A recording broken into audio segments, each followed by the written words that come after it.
स्वागत है आपका सीआरसी इस ऑनलाइन प्लेटफॉर्म पे। आज हम इतिहास की बात करेंगे। जैसा कि हमने पिछले इंट्रोडक्शन में कहा था कि हम जीएस के उन सारे विषयों पे बात करेंगे, तो आज हम जीएस में आपको इतिहास लेकर आए हैं। इतिहास में एक बहुत महत्वपूर्ण चैप्टर है, लेसन है, वैदिक सभ्यता करके, है ना, वैदिक सिविलाइजेशन। इस वैदिक सभ्यता के बारे में हम जानकारी लेंगे और एक भी बिंदु नहीं छोड़ेंगे, ताकि इस प्लेटफॉर्म के बाद आपको किसी किताब की छूने की जरूरत नहीं आएगी। हम कोशिश करेंगे कि हम अध्ययन करके और आपको उन सारी चीज़ों को बताएं जो आप एक जगह नहीं हासिल कर सकते। ठीक है, शुरू करते हैं। देखिए, वैदिक सभ्यता, तो सबसे पहले ये जानेंगे कि ये वैदिक सभ्यता कब आई। सिंधु सभ्यता के बाद जिस सभ्यता का उदय हुआ था वो सभ्यता वैदिक सभ्यता थी। अब आप कहिएगा कि सर सिंधु सभ्यता, तो सिंधु सभ्यता भी मिल जाएंगी इसी प्लेटफॉर्म पे आपको। अभी जानिए, बिल्कुल कंसंट्रेट होकर हम पढ़ेंगे वैदिक सभ्यता को लेकर, है ना। बस इतना जानना है कि जो वैदिक सभ्यता है वे सिंधु सभ्यता के बाद वाला जो सभ्यता उदय हुआ था वो सभ्यता है वैदिक सभ्यता। यानी कि इसकी तिथि निर्धारित की गई कि 1500 से लेकर और 600 ईसा पूर्व तक पूरी की पूरी वैदिक सभ्यता में है। हालांकि इस पे विवाद हैं, बहुत सारे विवाद हैं, बहुत अलग अलग विद्वानों ने अपने अलग अलग मत दिए हैं इस सभ्यता को लेकर। मैक्स मूलर हैं, बाल गंगाधर तिलक हैं, इसका हम जिक्र करेंगे। लेकिन सबसे पहले हम ये जानते हैं कि वैदिक सभ्यता में जो वैदिक है, इस वैदिक का क्या मतलब होता है ना। वैदिक जो है वेद से बना हुआ है, एक शब्द है वेद, और वेद से बना है वैदिक। ठीक है, तो वेद से बनता है वैदिक और इसका अर्थ होता है ज्ञान। वेद का अर्थ क्या होता है? ज्ञान। वेद का अर्थ ज्ञान होता है। और इस वैदिक सभ्यता के निर्माता किसको जानते हैं? आर्य को जानते हैं। वैदिक सभ्यता के जो निर्माता थे वे आर्य थे। अब आप कहेंगे आर्य जी, शुरुआती दौर में जब सिंधु घाटी सभ्यता समाप्त हुई तो इस पे कई विवाद थे।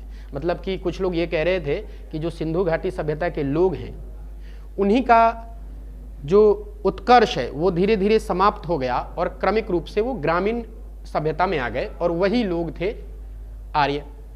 लेकिन ये बात बहुत जल्दी स्पष्ट हो गया, क्योंकि ईरान का एक बहुत पुराना ग्रंथ है, इसकी जानकारी मिली। एक ईरानी भाषा की एक ग्रंथ है, बहुत पुरानी ग्रंथ है जिसका नाम है अवेस्ता।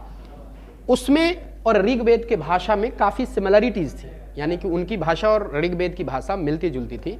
इससे अनुमान लग गया कि ये आर्य जो है वो बाहरी थे, है ना, वे लोग नहीं थे जो सिंधु घाटी सभ्यता के लोग थे, है ना। शुरू में जब खुदाई हुआ तो खुदाई हुआ ना, तो देखिए खुदाई दो तरह से होते हैं, एक बात समझ लीजिए। एक वे खुदाई जो उद्दग्र होती है, एक वे खुदाई जो क्षैतिज रूप में होती है।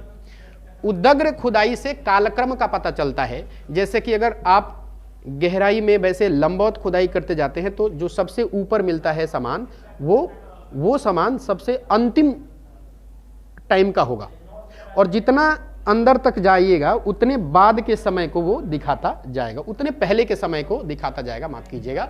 जैसे जैसे आप ऊपर की तरफ आते हैं इससे अंदाजा लगता है कि आपके यहाँ अंतिम सभ्यता कौन सी थी। ठीक उसी तरह से जब खुदाई हुई तो ये मिला कि कुछ गहने दबाए गए हैं, कुछ खोपड़ियाँ जो थीं वो भी मिली थी एक जगह पे, मूठ वाले चाकू भी मिले थे, कुल्हाड़ी भी मिली थी, तलवार भी मिले थे। इससे अंदाज़ा लगाया गया कि शायद संघर्ष हुआ था जब बाहर से लोग आए थे और इधर सिंधु घाटी के सभ्यता के लोगों का संघर्ष हुआ था। हालांकि ये बात धीरे धीरे पुख्ता साबित नहीं हुआ, सही साबित नहीं हुआ। अंदाज़ा लगा कि नहीं, जो बाहर से आए थे छोटा मोटा संघर्ष हुआ होगा, है ना। देखिए, चूंकि ये ऐतिहासिक बात है, ऐतिहासिक बातों में ना स्पष्ट जानकारी अनुमानतः एक लेकर चला जाता है, अनुमान लगाकर चला जाता है। ठीक है, आइए दोस्तों देखते हैं। तो मैंने कहा कि इसके निर्माता कौन थे वैदिक सभ्यता के, तो आर्य थे। वैदिक संस्कृति में आर्य का मतलब होता है उत्तम, श्रेष्ठ, उत्कृष्ट, कुलीन, अभिजात, मतलब बड़ा, ये होता है आर्य का मतलब वैदिक संस्कृति में। सर्वप्रथम मैक्स मूलर साहब थे, आपको मालूम है ना, मैक्स मुलर बहुत बड़े विद्वान थे। उन्होंने 1853 ईस्वी में मैक्स मुलर ने सबसे पहले वेद शब्द का इस्तेमाल किया था इन आर्यों के लिए। इन आर्यों के लिए मैक्स मुलर ने वेद शब्द का इस्तेमाल किया था सर्वप्रथम। इसके बाद हम देखिए वैदिक सभ्यता को पढ़ते वक्त ना, चूंकि 1500 से लेकर हम 600 ईसा पूर्व तक इस काल को ना सहूलियत के लिए, अपने आसानी से अध्ययन के लिए, क्रमबद्ध हेरारकी से जानकारी और बहुत बढ़िया पढ़ने के लिए हम दो भागों में विभाजित कर देते हैं इसके ईस्वी सन को। इसके ईसा पूर्व में जो बटा हुआ है ना 1500 से लेकर 600 तक, तो हम इसको दो भाग में डिवाइड कर देते हैं अपने अध्ययन की सुविधा के लिए। 1500 ईसा पूर्व से लेकर 1000 ईसा पूर्व तक, ठीक है। जो 1500 से लेकर 1000 ईसा पूर्व है ना, इसे ऋग वैदिक काल कहेंगे, और जो 1000 से लेकर 600 ईसा पूर्व है इसको हम उत्तर वैदिक काल कहेंगे। यानी कि अब क्यों बांटेंगे, क्योंकि कुछ चीजें बदली थी, बंटवारा ऐसे नहीं होती हैं। यानी कि पहले जो चीज था वो बाद में नहीं मिला, जो बाद में मिला वो कुछ सिमिलैरिटीज थी, एक जैसी थी, और जो पहले मिला वो एक जैसी थी। जहां से डिफर हुआ ना, वहीं से डिवीजन स्टार्ट कर दिया गया। तो ये ना दो भागों में डिवाइड करके हम सहूलियत के लिए पढ़ते हैं। देखिए ऋग वैदिक काल जो था वो 1500 से 1000 ईसा पूर्व तक था। अब हम यहीं से पढ़ेंगे ऋग वैदिक काल, है ना। वैदिक सभ्यता में जो सबसे प्राचीनतम ग्रंथ है, जहां से हमें स्रोत मिला, सबसे प्राचीनतम ऋग्वेद है, और ऋग्वेद का काल 1500 से 1000 ईसा पूर्व माना जाता है। हालांकि इसमें विवाद है अभी भी, है ना, इसके तिथि को लेकर विवाद है। चलिए, इसके तिथि का जो निर्धारण है वो विवाद है, विवादपूर्ण है। हमने अभी बताया कि ऋग्वेद एकमात्र साहित्यिक स्रोत है ये पता करने के लिए कि वैदिक सभ्यता कैसी थी। सभ्यता मतलब वहाँ के लोग कैसे रहते थे, उनका राजनीतिक, उनका भौगोलिक, उनका धार्मिक, वो सामाजिक संगठन कैसा था। इन सारी चीज़ों का जो जानकारी मिलती है, साहित्यिक स्रोत है एक ऋग्वेद, उसी से मिलती है, ठीक है, ऋग्वेद संहिता। देखिए सिंधु सभ्यता के लोग ना शहरी थे, शहर वाले थे, नगरीय व्यवस्था थी, जबकि हमारा ये वैदिक सभ्यता के लोग जो थे वो बिल्कुल ग्रामीण थे, गांव वाले लोग थे, यानी कि उतनी डेवलप नहीं थी।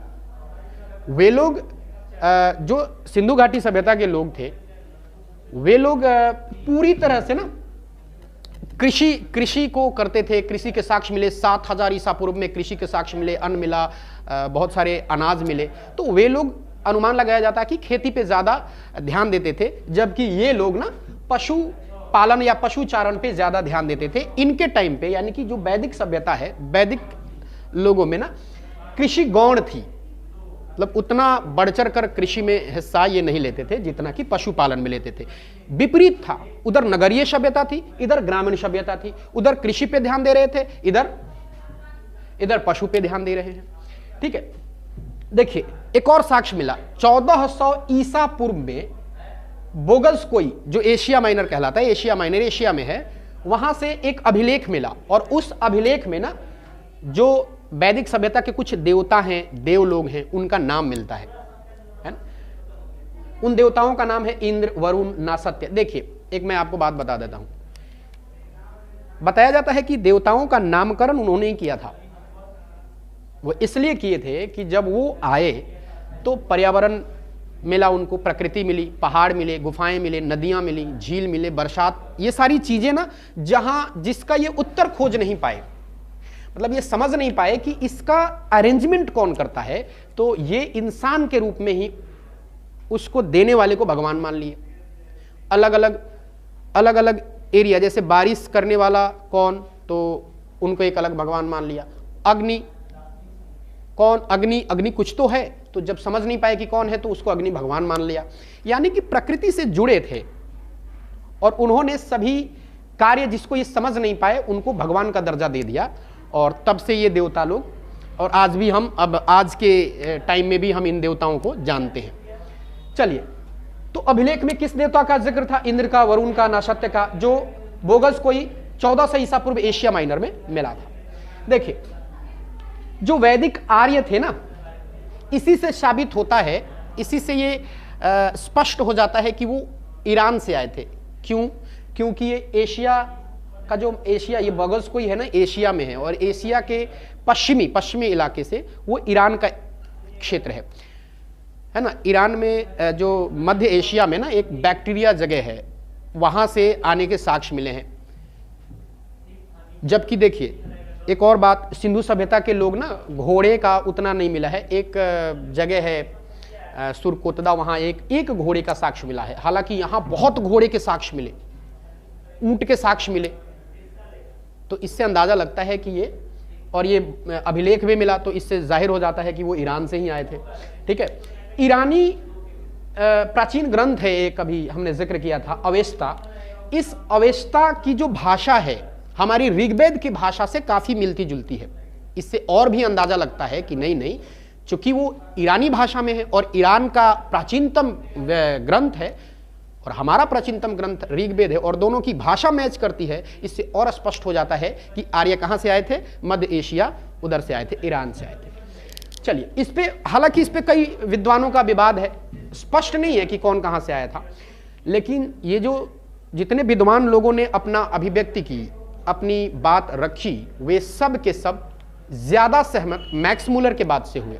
तो मैक्स मूलर की जो धारणा है कि वे लोग एशिया से आए थे, मध्य एशिया से आए थे, तो इन्हीं की बातों को सटीक माना जाता है।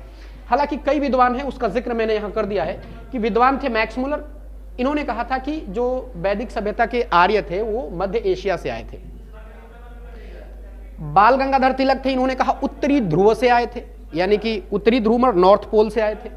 डॉक्टर अविनाश चंद्र थे, इन्होंने क्या कहा, सप्त सिंधु प्रदेश से आए थे, यानी कि सप्त सिंधु प्रदेश होता है सिंधु, अफगानिस्तान, पंजाब और अपने भारत के कुछ पंजाब का एरिया, उधर अफगानिस्तान का एरिया, यानी कि सिंधु नदी के साथ जो 7 नदियों का क्षेत्र है ना, उसको बोलते हैं सप्त सिंधु प्रदेश। इनकी सहमति मैक्स मूलर से थी। दयानंद सरस्वती ने कहा तिब्बत से, अपने हिसाब से इन्होंने कहा। प्रोफेसर गार्डन चाइल्ड ने कहा कि दक्षिणी रूस से आए थे, रसिया से। गाइल्स महोदय ने कहा कि डैन्यूब नदी घाटी से आए हैं, डैन्यूब नदी घाटी जो हंगरी में है।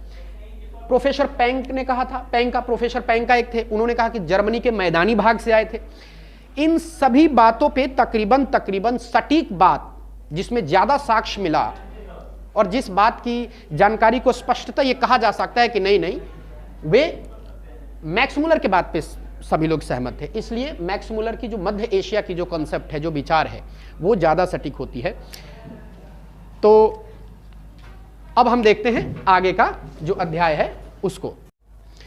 चलिए, अब हम बात करेंगे भौगोलिक विस्तार की, यानी कि हमने अभी ऋग्वैदिक के बारे में जाना है। ऋग्वैदिक काल में जो ऋग्वैदिक काल है, आर्य उसको आगे बढ़ाए थे। अब कहाँ कहाँ वो अवस्थित थे, मतलब उनका कब्जा किस किस क्षेत्र में था। देखिए, यूपीएससी या बीपीएससी या किसी भी पीसीएस या किसी भी बड़े एग्जाम को लेकर अगर आप चलते हैं तो आपको एक पॉइंट पे सारे परिप्रेक्ष्य को ध्यान में रखना होगा, जैसे कि उसके भौगोलिक विस्तार, सामाजिक संगठन, राजनैतिक, मतलब क्या राजनीति थी उनमें, या उनका धर्म क्या था, देवता कैसे मानते थे, यानी कि समूचा बिल्कुल किसी भी एंगल को हमें छोड़ना नहीं है। तो हम देखेंगे भौगोलिक विस्तार। देखिए, एक बात तो तय है कि आरंभिक साहित्यिक स्रोत जो था वैदिक सभ्यता का, वो ऋग्वेद था।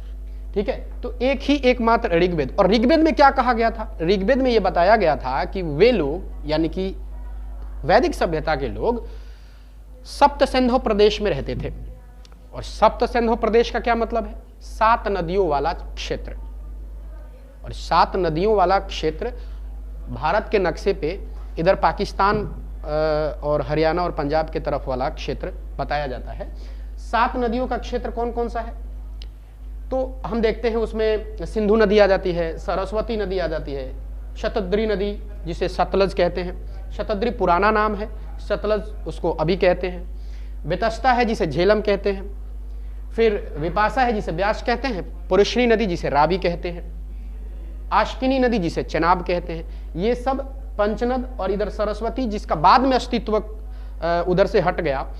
आपको याद होगा, यदि आप सिंधु घाटी सभ्यता पढ़ रहे होंगे तो उसमें 5000 ईस्वी में बहुत 5000 से 4000 ईसा पूर्व के टाइम पे ना बहुत विशाल बारिश हुआ था, जिसमें सिंधु और सरस्वती नदी अपने बिल्कुल उत्कर्ष पे थी। और बाद में सरस्वती नदी धीरे धीरे लुप्त के कगार पे होने लगी, और बाद में ये मिलती है आके उत्तर प्रदेश में जहाँ प्रयागराज है। बहरहाल ये 7 नदियों के क्षेत्र में हमारा भौगोलिक विस्तार था जहां आर्य रहते थे सिंधु घाटी सभ्यता, वैदिक सभ्यता में। देखिए, अगर इसके बाद हम बात करें इन नदियों के अलावा अगर हम बात करें तो कहां कहां व्यवस्थित थे, कहां कहां अपना कब्जा उन्होंने किया था। धीरे धीरे विस्तार किया, अचानक विस्तार आके बहुत सारे झुंड आके बस नहीं गए थे, वे धीरे धीरे अपने विस्तार को लेकर आगे चलते गए। इसी की जानकारी हम लेंगे। देखिए, आर्यों का विस्तार अफगानिस्तान में इसी ऋग्वेद में दिया है कि अफगानिस्तान, पंजाब और पश्चिमी उत्तर प्रदेश में इनका विस्तार था। इसके अलावा ये जैसे जैसे विस्तार करते गए अपना, अब देखिए कोई भी सभ्यता होती है तो सभ्यता का कंट्रोलिंग किसी केंद्र से होता है। जैसे हमारा भारत देश है और भारत देश का केंद्र क्या है? दिल्ली, जहां से सभी चीजों का नियंत्रण होता है। ठीक उसी तरह से उनका भी नियंत्रण होता था। उस जगह का नाम था ब्रह्मवर्त, उस जगह का नाम था ब्रह्मवर्त। ये ना सतलज नदी और यमुना नदी के बीच का जो क्षेत्र है ना, उसको ये ब्रह्मवर्त कहते थे। और एक बात मैं बता दूं, मनुस्मृति और मनुस्मृति में और इन्हीं जो एक हमारे हिंदू धर्म में मनुस्मृति को एक ग्रंथ के रूप में लिया जाता है, एक संहिता के रूप में लिया जाता है जिसमें वर्ण व्यवस्था वगैरह की बात की गई है। इसी मनुस्मृति में दृश्यद्विति नदी, जिसको घग्गर नदी कहा जाता है या किसी किसी किताब में कक्कर नदी भी बोला जाता है, ये दृश्यद्विति नदी राजस्थान में है, घग्गर नदी। तो दृश्यद्विति नदी और सरस्वती नदी, इनके बीच के क्षेत्र को ना ब्रह्मवर्त कहा जाता था और ऋग्वैदिक काल के यही ब्रह्मवर्त क्षेत्र केंद्र कहलाया, केंद्र था, यहीं से कंट्रोल और नियंत्रण हुआ करता था। तो क्या सीखा हमने? सतलज से यमुना के बीच के क्षेत्र को ब्रह्मवर्त कहते हैं। मनुस्मृति में इसका जिक्र है। क्या जिक्र है? दृश्यद्विति और सरस्वती नदी के बीच में जो क्षेत्र है उसको क्या कहते हैं? ब्रह्मवर्त कहते हैं और ये केंद्र है। देखिए, इनका धीरे धीरे कब्जा बढ़ रहा है, इतना से संतुष्टि नहीं है, ये बढ़ रहे हैं। आप ये बात तो जानते होंगे, जहां कोई सभ्यता है तो समय जैसे जैसे बीतता जाएगा वैसे वैसे जनसंख्या भी बढ़ती जाएंगी, ये जाहिर है, स्पष्ट है। तो गंगा और यमुना के दो दोआब क्षेत्र हैं, दो नदियों के बीच के क्षेत्र को दोआब कहते हैं, ध्यान रखिएगा। तो गंगा और यमुना के बीच में जो दोआब क्षेत्र है उस पर भी कब्जा कर लिया और उसका एक नाम दे दिया, पर्टिकुलर स्पेसिफिक नाम दे दिया। उसका नाम क्या था? ब्रह्म ऋषि देश, ब्रह्मर्षि देश भी बोलते हैं उसको, ब्रह्म ऋषि यानी कि ऋषियों का देश। तो वो कौन सा क्षेत्र था? यमुना और गंगा के क्षेत्र को बोल देते थे ब्रह्मर्षि देश। वैसे बाद में जैसे जैसे समय बीतता गया, कालांतर में इनका अधिकार उत्तर भारत में होता गया, यानी कि हमारे भारत में, उत्तर भारत में, जैसे उत्तर प्रदेश से ऊपर चढ़ते गए, ऊपर चढ़ते गए। चूंकि ये बिल्कुल एक केंद्र से लेकर ऊपर उत्तर भारत और इधर अफगानिस्तान, पंजाब का पूरा एरिया कवर करते गए और उन जगहों को फिर बाद में कालांतर में आर्यावर्त के नाम से जाना जाने लगा, जिससे अपने देश का नाम भी आर्यावर्त, एक नाम हमारे भारत का आर्यावर्त भी है, तो आर्यावर्त के नाम से भी जानने लगे, क्योंकि आर्यों ने अपना विस्तार तकरीबन उत्तर भारत के संपूर्ण क्षेत्र में कर लिया था। देखिए, ऋग्वेद में, ऋग्वेद की बात करें, सिर्फ एक वैदिक संहिता, वैदिक संहिता मतलब कि वैदिक सारी जानकारियां दी गई हैं। तो अगर वैदिक संहिता सिर्फ बोलूं तो उसमें 31 नदियों का जिक्र है या उल्लेख है। अगर सिर्फ ऋग्वेद की बात करूं तो ऋग्वेद में टोटल 25 नदियां हैं। एक बात बहुत बारीकी से यहां सुनने वाली है, देखिएगा, परीक्षा में पूछता है अक्सर। देखिए, 25 नदियां ऋग्वेद में उल्लेखित है, लेकिन ऋग्वेद में नदियों के लिए सुक्ता यानी श्लोक दिए गए हैं। तो नदी सुक्ता में नदी के श्लोक जब बोले गए हैं, उस श्लोक में मात्र 21 नदियों का ही जिक्र है, जो मैंने यहां लिखा है, स्टार भी बना दिया है कि ऋग्वेद के नदी सूक्त में केवल 21 नदियों का जिक्र है, 25 का नहीं है। हालांकि ऋग्वेद में टोटल 25 नदियों का जिक्र है, लेकिन जब श्लोक की बात आए, सूक्त की बात आए, तो इसमें मात्र 21 नदियों का जिक्र है। इस पे बेहद ध्यान देना जरूरी है। देखिए, एक होता है महत्वपूर्ण, जिसपे उस जगह के लोग आश्रित हों, एक होता है पवित्रता, दोनों पे ध्यान देना है। सर्वाधिक महत्वपूर्ण नदी थी सिंधु और सर्वाधिक पवित्र नदी थी सरस्वती, गंगा नहीं थी। कंफ्यूजन बहुत होता है। पवित्र नदी, सर्वाधिक पवित्र नदी सरस्वती, और सर्वाधिक महत्वपूर्ण नदी की जब बात करते हैं तो ये नदी हो जाती है सिंधु। ठीक है। अब इसी में देखते हैं कि सरस्वती नदी की पवित्रता के कारण क्या क्या नाम दिया जाता था। नदी तमा, देवी तमा या माते तमा, यही सारी चीजें नाम रखी जाती थी। ठीक है, एक और बात, ऋग्वेद में एक बार गंगा नदी का नाम किया गया है, एक बार गंगा नदी का उल्लेख किया गया है, जबकि तीन बार यमुना नदी का उल्लेख किया गया है। 3 बार यमुना नदी, 1 बार गंगा नदी, यानी कि गंगा नदी की जो चर्चा है बहुत कम हुई है, जबकि उसके बिहाफ, उसके कंपैरिजन में, उसके तुलनात्मक अगर बात करें तो यमुना नदी ज्यादा बार में उसमें उल्लेखित है। ऋग्वेद में हिमालय पर्वत का भी जिक्र है, और हिमालय पर्वत का एक चोटी है, उस चोटी का भी जिक्र है। उस चोटी का नाम है मुंजवंत। उस पर्वत की चोटी का नाम है मुंजवंत, और उसका भी उल्लेख ऋग्वेद में है। ठीक है, तो आज हम इस पूरे अध्याय में हमने जो कुछ भी पढ़ा उसका एक क्विक रिवीजन कर लेते हैं, और अगले बार हम सामाजिक संगठन की बात करेंगे। और जो भी नदियां हमने पढ़ा, कुछ नदियां पढ़ेंगे, तकरीबन 7, 8 या 10 नदियां पढ़ेंगे, उनके आज किस नाम से बुलाया जाता है और पहले किस नाम से बुलाया जाता था। आपको मालूम है प्रत्येक व्यक्ति का 2 नाम, अभी जैसे जैसे समय बीतता गया नाम अलग अलग रखा गया, कालांतर में बदलाव के हिसाब से। देखिए, क्विक रिवीजन में यह है कि इनका विस्तार कहां कहां हुआ।